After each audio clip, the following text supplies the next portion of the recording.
আবির চৌধুরী বলছেন বাংলায় বাংলার সম্মান নষ্ট করেছেন।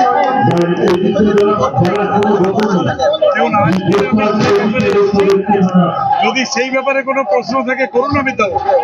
আর আমাদের পার্টির একটা মুখপত্র আছে, অন্য কোনো প্রশ্ন থাকে সেই মুখপত্রকে করবেন, তিনি দেবেন। ও দেবেন, আমাদের স্টেটের যারা আছেন তারা দেবেন, যারা মুখপত্র আছেন। চলুন। নতুন বাড়ি রং করাবেন কিংবা পুরনো বাড়ি রং করে ঝকঝকে করতে চাইছেন? তাহলে আর দেরি না করে এখনই চলে আসুন মাম্পি পেইন্ট হাউসে। নামি দামি কোম্পানির বিভিন্ন রং পেয়ে যাবেন মাম্পি পেইন্ট হাউসে। আপনার সাধের বাড়িকে মনের রঙে রাঙিয়ে তুলতে আজই চলে আসুন মাম্পি পেইন্ট হাউসে। আমাদের ঠিকানা বোলপুর মুলুক কারবালা নগরের সামনে শান্তিনিকেতন মেডিকেল কলেজের কাছে। যোগাযোগ করুন 9064139393 এই নম্বরে।